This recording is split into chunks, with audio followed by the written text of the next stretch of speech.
Welcome to Bonesaw Poker. I'm Brad. Today we will discuss the betting lead. Let's get into it. The betting lead is also known as being the aggressor, either by being in position and being the pre-flop aggressor, or out of position and raising pre-flop to gain the betting lead. We can also get the betting lead post-flop by raising or check raising. The betting lead versus position. Which one is more important? Old school thought is that position is king. I agree. But treat the betting lead like it's pseudo position. Let's start out with an example in position. We can have position with or without the betting lead. Let's say we are in the cutoff. Effective stacks are $200. It folds to the hijack, who raises first into $8. Right now, he is the aggressor. If we call, then we have position, but not the betting lead. If we 3-bet to $20, then we have both if no one else enters the pot and the hijack calls.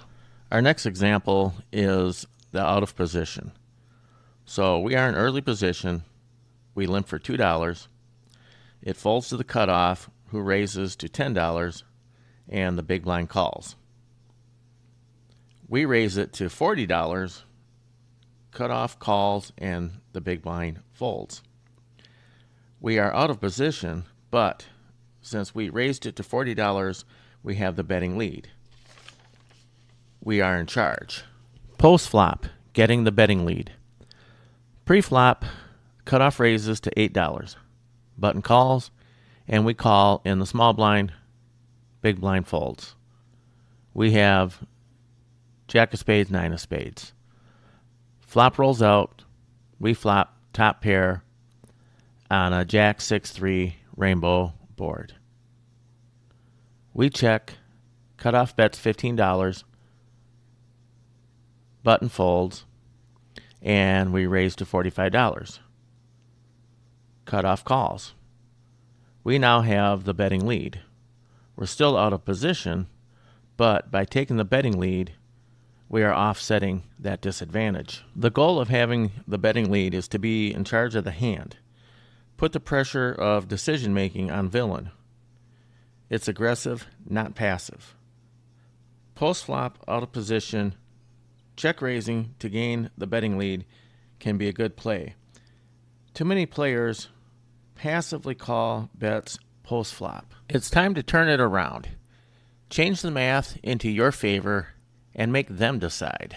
It's my belief that at Live 1-2, that passively calling out of position is a slow death post-flop.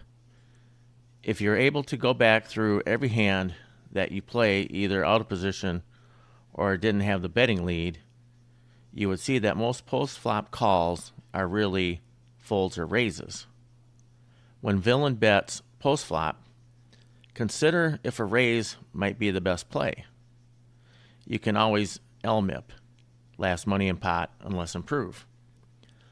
Also ask yourself if the call you're about to make is even a call. If you need runner and are out of position, consider the other two options.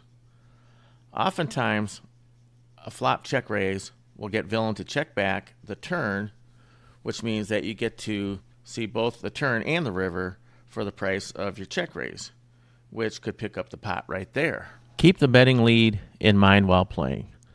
It's just another weapon in your arsenal. For Bonesaw Poker, I'm Brad. Thanks for watching, and remember, everything you want is on the other side of fear.